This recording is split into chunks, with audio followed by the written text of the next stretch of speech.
Well, I personally don't think they're going to get 6 weeks of warning. I think maybe they might be lucky if they get 6 days of warning, and more than likely it'll be 2 days of warning.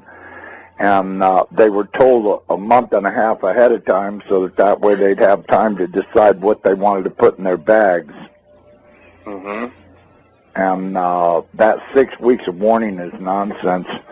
I mean, why would they give them 6 weeks of warning knowing that they'll blab the whole thing to everybody they ever knew prior to being packed up? I think they'll be lucky if they get 1 or 2 days of warning. They'll get called and say, it's time to go, and they'll have 15 minutes to get ready to head out. Yeah, well, that's what I'm saying. I mean, knowing how these guys operate, I don't believe that they'll get 2 days of warning. I mean, they might get 1 day or 6 hours or, a half day or 1 day or 2 days.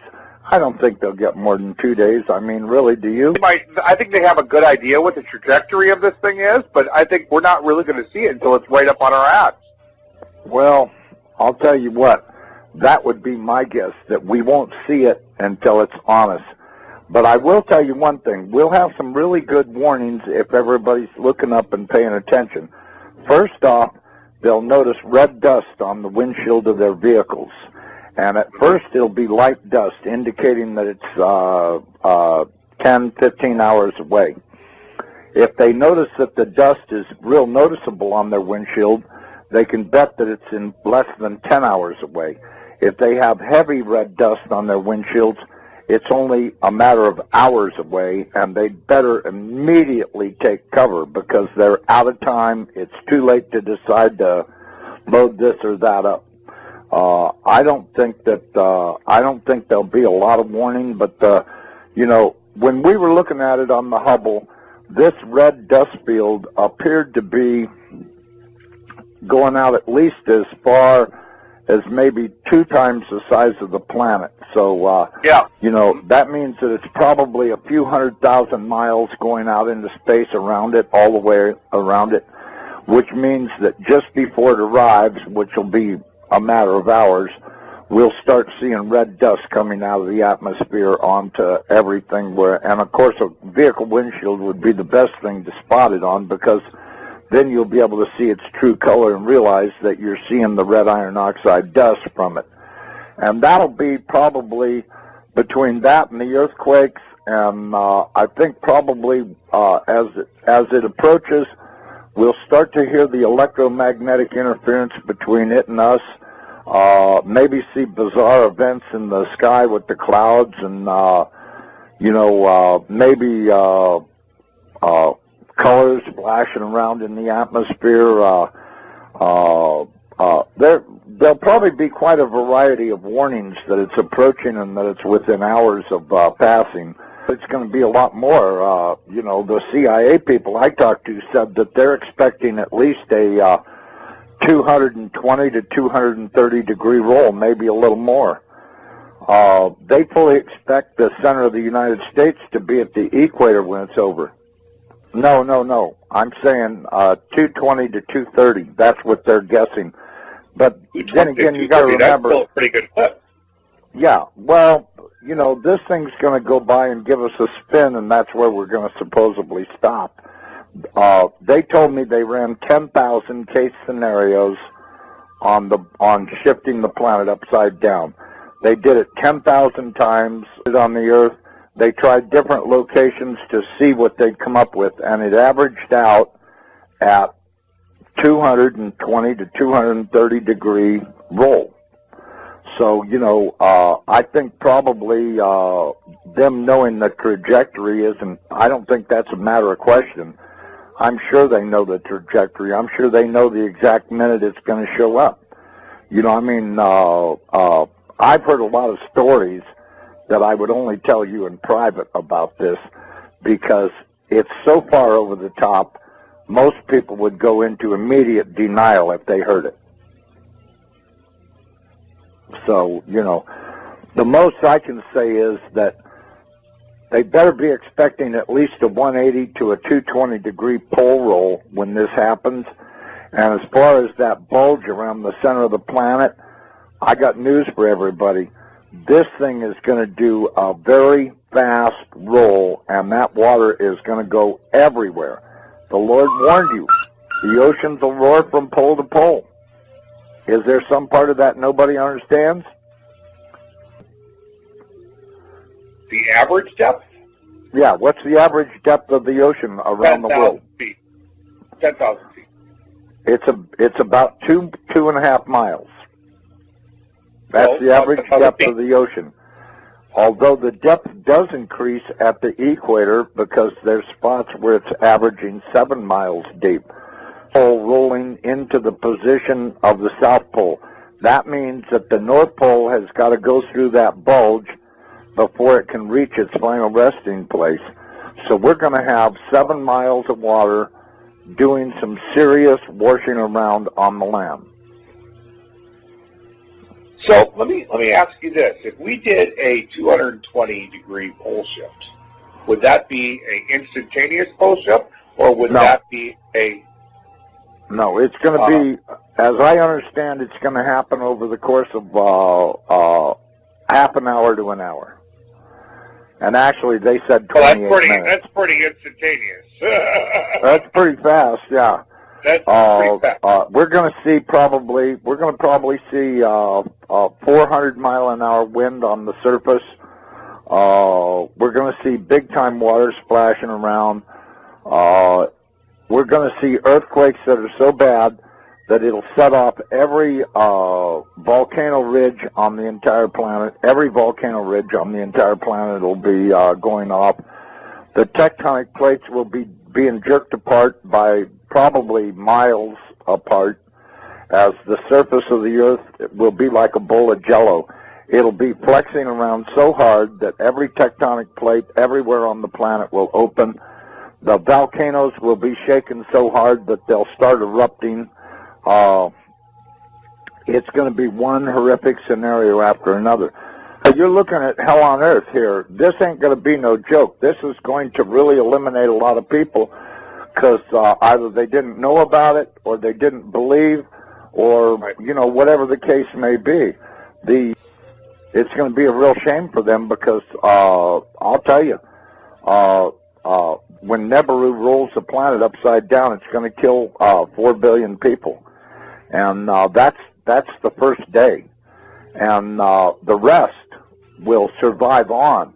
But very few survivors will still be around when the weather finally gets good enough to get a full growing season, because they just were not prepared enough to make it. And it's going to eliminate a lot of people. I mean, I wouldn't be under these underground facilities that all of these elite people think they're going to hide out in, because they're going to be torn to pieces by the flexing of the planet. I mean, the crust of this planet is going to really act up big time. And there won't be any survivors in those underground facilities. Well, you know, I'll tell you what. I really don't think that the survivorship of this will be real high because of the denial. The level of denial in this country is obvious by Department of Homeland Security planning to fight everybody. The United States government has been terrorizing everybody around the world forever and ever. The churches are all in denial. I mean, the Chinese, they take babies and cook them up into stew and stuff. It's taken over this planet. And that's why I said about the churches being asleep. The churches have not protested this at all. And they're going to pay dear for having kept their mouths shut and been politically correct. This is the one that's going to cost them their ass. And one evil thing stacked on top of another. And all of these people that have been condoning all of this stuff, they don't talk about it. They just, they own stock in the companies, and they think they're getting rich, and what they're actually doing is getting ready to die, and they don't even know it. I tell people all the time, guess what? You're probably not going to be alive this time next year, so don't worry about what you're doing. Well, but, one of his favorite subjects is to talk about giants, because our military has ran into quite a few of them in caves in the Middle East over there. And they've came across several ones that were alive. They've even managed to capture a couple of them. They've had to kill a few of them because these guys aren't little guys. Apparently they caught one recently that was, I don't know, I guess about 14 feet tall, and they had a hell of a time subduing him. They discovered that their small arms fire were not very effective against these guys, but, you know, when I think about the size of that spaceship that I saw last year going across the mountains here in Colorado, I don't know how big these guys are. Steve Quayle says they're real big, that some of them are as tall as 38 feet. This thing was big enough to where it could have had a few thousand of those 38-foot tall guys in it, and it would have been no problem, because I'm telling you, this thing was at least 1,000 feet in diameter, maybe more, and at least a couple of miles long. I mean, it was big. I don't have any trouble understanding that there could be races out there that are real big guys, and there's no way that you're going to be able to fight these guys to kill them or anything. You know, if you think about what happened, when was that, about 10, 15 years ago, that big one landed in Russia right in the town square, and these great big guys got out of it and were working on it while the whole town stood around and watched and went, holy shit, look how big these guys are. And they were great big guys. I guess they were about 12 feet tall or something, and they were working on their spaceship. And when they got it repaired, they flew off in it. But, you know, it landed right in the middle of the town square. Mm-hmm. And everybody in the whole town saw it. And it was a couple of mentions on the news about it, but not really too much. Mainly in the little rag newspapers and stuff were pictures of it. And a lot of people took pictures of it. They took pictures of the guys that were working on it, and they were great big suckers. So, you know, are there big guys out there? Yeah, there are. Well, the Bible says we're going to see all kinds of stuff happening. And I can tell you, these military people have been so far out of control for so long, I think the American people would be terribly shocked if they ever got away from their vomit TV and started checking out what their government's been doing. They would not only be horrified, but they'd be in shock and horrified at the same time, just how really far out of control these people actually are. And all of this stuff has been kept a secret because the American people are willfully stupid. And this is going to come home to haunt them. I can guarantee you there's going to be trouble on the horizon they can't even imagine. And I can tell you, just the thought of 14, 15-foot tall guys dressed in military uniforms doing God knows what. I mean, I've always thought since day one that the pyramids were built prior to the last pole shift, and that they were stacked up probably by these big guys, because there's really no other explanation for how stones that big got mounted up. I mean, you look at some of those things, and the architecture and design and construction is just so far over the top. And now we've got all of these ragheads over there in Egypt talking about they want to tear them down. Yeah, well, I was you know talking what? about that earlier today. Yeah, this is just insanity. They took out their dictators around the world. They've been taking out the dictators so that they could put in their dummies and get their one world order thing going, which is how they've got to do it. They've got to take out all the leaders in every country, and then place their Rothschild dictators in position. And of course, you know, that'll bring in their one world order because they'll all work for the same guy. But you know, now they've got these morons down there in Egypt that want to tear down the pyramids. They want to do this. They want to do that. You know, I don't know how they plan on doing it. You know, what are they going to put a nuclear weapon in the thing and blow it up or what? Because they're sure as hell not equipped to dismantle it manually. They'll have to blow the things apart. They put. I was afraid the government would respond to the financial crisis by doing more of the same policies that caused it, which is more deficit spending, more cheap money, more central banking and central planning.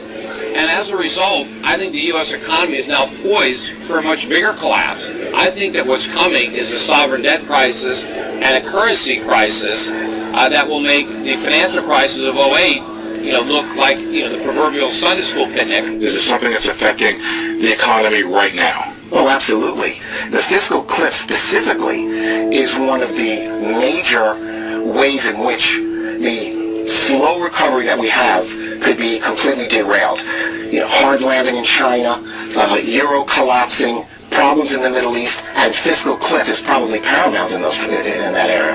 As a matter of policy, as opposed to an apocalyptic. And the most important price is interest rates, which have to go up. That is but no one wants to let them go up because the banks will fail. We currently have no price integrity in any asset in America. And we're on the precipice of collapse. That's right. So this system is in collapse, and it's unbelievable, and most people don't even see what's going on. If you watch CNBC, if you actually pay attention to the U.S. media, they will always tell you there's green shoots or it's going to be a recovery. There's no chance of that. You don't think there are any signs of that? It's not possible. We're in the last days of this financial system in the U.S. This is Zimbabwe. When it starts to collapse, it's going to happen very fast. If people don't start to wake up to what's going on, they're going to get hurt in this collapse. But this is where it's going now, that we have to now just get as far away from the U.S. and from the Western world, because this collapse is going to be messy. We've got to ask ourselves, why are the feds preparing for a war against Americans? Why have they bought now more than 2 billion bullets, all kinds of arms and ammunition, and now more than 2,700 tanks to patrol in America and keep order? We're told it's because they love us. We're told it's to keep the peace and to increase safety. But of course, we also know from Army documents, from Homeland Security reports, and a lot of other information that it's really to occupy America and prepare for a civil unrest and a total economic collapse that will include gun confiscation. The rise of the warrior cop. So, What do you mean? our cops are getting increasingly like soldiers. They're being dressed like soldiers, they're being armed like soldiers, they're sent out in the streets told they're fighting war. And when you do that, we shouldn't be surprised when we see some of the results we've seen at the lead-in, where they start treating American citizens more like enemy combatants than citizens with rights. Meaning, mostly you're talking about these SWAT team raids. Over the last probably 20 years, there's been about a 1,500% increase in the number of SWAT raids in the U.S. Often it's 10 or 20 guys dressed in black, Yep. heavily armed. I mean, they look like a military squad. I mean, they look like a unit that would invade a village in Iraq looking for insurgents. Speaking of the police state, which 9/11 ushered in, a 16-year-old is questioned by FBI officials over a YouTube video that he uploaded. According to Justin Holman, a 16-year-old, after having uploaded a YouTube video which highlighted how America was slipping into a police state, he was visited by FBI officials. Police state? I want to ask one of them why they're here. What's up, nigga? Police state? Police state, right? Police state. 4th of July. Here's our video. M16s.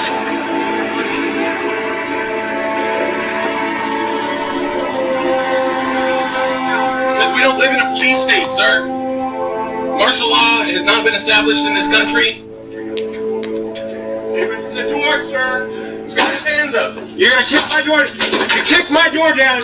You kicked my door down. Get on the ground. You kicked my door down. Yes, we did. Get on the ground. No, you have no right to be in here. You have no right to be in here. You have no right to be here. You have no right to be in here. Do not touch her. You are assaulting her.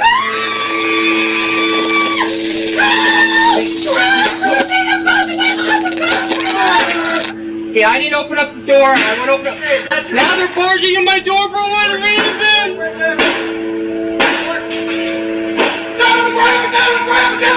Down! Put your hands! Hands! Come at me! Don't move! Wait, don't move!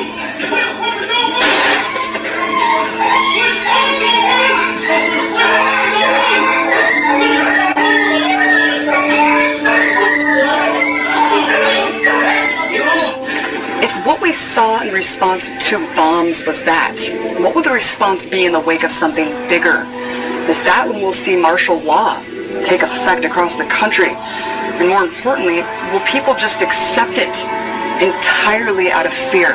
It was never meant that we would have this gigantic police force from the federal government. I mean, we had martial law up there. FBI and all these agents coming in, closing things down, going to people's houses. The police state is staring us in the eye, and it's getting more and more imposed upon us, and more imposed on society every day. More and more people are waking up faster and faster and faster. I think it could very well come to that, based on the things that are happening in the news, and we're seeing, the collapse of our economy, so many different things happening. I have spoken with one federal agent, and the information succinctly boiled down is this. There is an event coming, Steve, in the very near-term future that is going to affect the United States of America to its very soul.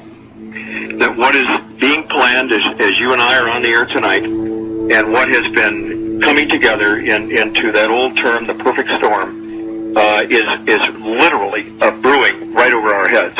It is and includes military maneuvers in the United States, military actions that are forthcoming, and that will be so deep and so penetrating that the United States will never be the same. We've heard about the NSA spying on us all and think, no big deal. I'm not a terrorist, so I have nothing to worry about. Think again. Because we are all potential terrorists, according to the American government. You can't just do these kind of things. And this one is not only repealing the principles of liberty, but it's destroying the Constitution. All of these invasions of our personal privacy under the guise of protecting us, they're just wrong. And it's no longer about keeping us safe. This is about keeping us safely under the government's eye. And it is clear the government is watching all the time. Oil looks higher. Gold looks higher, currencies look weaker. More about this currency crisis you see erupting. What does that assume about what's going to happen to the dollar?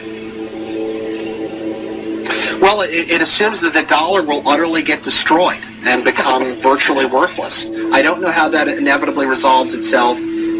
It may resolve itself in some type of a global currency crisis. And then if the global currency crisis unfolds, then inevitably you get, I guess, an alignment under a global world government, a new global currency, and a new world order. Growing debate in Washington following reports that some U.S. senators are now considering an immigration bill that would force all U.S. workers to carry around biometric ID cards. Well, it is an idea that is now raising some serious concerns among privacy advocates. Through the advancing market of biometrics, technology that uses physiological and behavioral recognition to identify people. A system touted as a national security necessity is being used to build a database where the biometric identity of millions of Americans will be gathered and stored. We really need to attack this in a comprehensive kind of way, not some knee-jerk reaction like sticking something in someone's finger to verify who they are and whether or not they can be employed in this country. The U.S. Department of Homeland Security has been buying up massive amounts of ammunition. Americans are wondering why. Do you think this is a sign that they're preparing for some sort of mass civil unrest?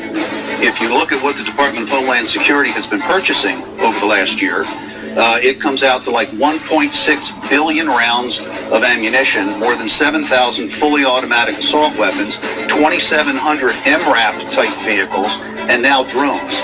Those are instruments of war. Department of Homeland Security, who are they going to fight a war against? When I participate in assisting the feds coming into states and going into homes and taking everybody's gun away, and I said I would not be a part of something like that. And I said one of the reasons I wouldn't want to get shot, because the American people are only going to put up with so much before they push back. And I said, if the feds tried to do that, disarm this country, I said you would see an uprising and maybe a version of the Second American Revolution.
how things were.